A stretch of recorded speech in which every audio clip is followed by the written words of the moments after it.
We now return to Illinois Rising, presented by the Illinois Policy Institute, the radio show discussing the honest truth about Illinois policy and politics. Here's AM 560's Dan Proft. Dan Proft back with John Tillman, CEO of the Illinois Policy Institute, on this edition of Illinois Rising. And one of the races we were just speaking about that occurred on April 4th, the upset victory that is reverberating throughout the political world in Chicago and the state of Illinois generally. Orland Park mayor's race, and we're pleased to be joined by the mayor-elect of Orland Park. He is Keith Pekau. Keith, thanks for joining us. Appreciate it. You're welcome, Dan. Thank you for having me. Well, so it's no easy feat to take out a 24-year incumbent, as you did on April 4th, and I wonder what your reflection is, and if you've gotten a little time to think about it, in terms of how you went from Keith Pekau, a small businessman in Orland Park, to Keith Pekau, mayor of Orland Park, in a few short months. I've had a little time to reflect, and I think it really boiled down to, with knowing the issues, number one, being able to communicate the issues, and then surrounding myself with a core team that was very capable to help me pull this off. Keith, John Tillman here. So tell people a little bit more about that, because one of the things I think is fascinating about you emerging and winning this race is this is an intimidating thing to do for most people. Most people don't know how do you even find the people to put a team together? How do you learn the issues? How do you decide to take a position? What's your filter for taking a position on the issues? How do you come to that process? What happens to a lot of people is they're malleable, and once they get caught up in the system, they get shaped by the system and the pressures of the system. How come you have a filter, and how are you going to maintain that? Well, I think the first thing is it comes from within as to who you are, and people who know me know that they may disagree with me, but they're going to know where I stand on issues, and I don't move around on the issues. What I believe is what I believe. So that obviously is very helpful because it's genuine. It comes across that way. If you're malleable, people you might fool people sometimes, but you're not going to fool them all the time. I had a very close friend of mine who lifelong best friend actually, who is works in D.C. and he's got a very very senior position in D.C.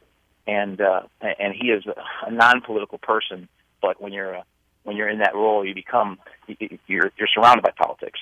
And he said one thing to remember is write down the 5 or 6 values that those lines you will never cross, because you're going to have to make compromises to get things done.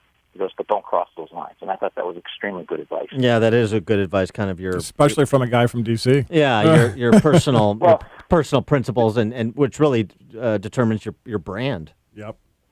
Right, and when I say D.C., he just took that job 3 months ago. He's been a lifelong Navy. He was also a GE. He's a reservist in the Navy. He's a captain, and like I said, best friend since I was like 9 years old. And I thought that advice was very sage. Well, it seems like I wonder if you think this way, because this is my take on it too. This is putting a marker down, not just in Orland Park, but to John Tillman's point about people being intimidated. They see something wrong in their community, but they're intimidated. They're from participating, from holding themselves out for office because they don't have a full appreciation for the process. They are worried about it being nasty, and they're worried about losing face in so doing. And so it seems like campaigns like yours, successes, also send the message that you can take on even a 24-year incumbent that's got a lot of infrastructure behind him, and you can win if you've got a legitimate grievance and you communicate it properly, combined with a vision for where your community or your district could go. Absolutely. In this case, we had a clear, egregious decision to spike a pension, and so that clearly got everyone's attention. But it is challenging, and it is something that, I put everything on the line. My business was at risk. Obviously, I've hired someone to run it now, but you'll put a lot of personal wealth on the line as well, and not to mention the fact that I have to live in the community if I lose, and after a very, very, very tough campaign. However, it's doable if you know the issues and you know you're right on the issues and you organize properly. You can win, but you have to be committed to doing it. Speaking of those issues, so McLaughlin, the outgoing incumbent, increased the salary from $40,000 to $150,000, and that would increase his pension from 30 to 110,000. Basically, it'd be like a $2 million present value golden parachute if he served another term had he been victorious. And so, of course, the obvious question, since that was one of the issues that really framed the race, is what are you going to do about that huge salary increase and potential huge pension increase that the previous mayor and board voted the mayor, now that you're going to be the mayor starting next month? Well, so the first thing I'm going to do is opt out of the pension system. Wait a minute. Hold on. There you go. Congratulations. You get a master's clap for that. Yes. And keep going, Keith. Sorry to interrupt. Oh, that's okay. So the first thing I'm going to do is opt out of the pension system. And the second thing that I will do is I'll work with the board to bring the position back to part-time and back down to a salary that's commensurate with the position. Unfortunately, that position, by law, that's going to be the pay, and it's going to be with it. Obviously, I'm going to have to work full-time to earn that pay, and my focus is going to be on fiscal responsibility, getting our fiscal house in order where we're not spending 5 to 6% over our budget every year, and additionally, really focusing on economic development, which is what's going to drive the engine of Orland Park. Have you, Keith, looked at, there's a number of municipalities up by where I live. I live north of the city, Glenview, Lindenhurst, and a few others that have been very innovative in terms of how they have started to deal with the cost pressures from public employee pensions, crowding out spending for other things, public-private partnerships, competitive bidding. Have you looked at any of those things yet?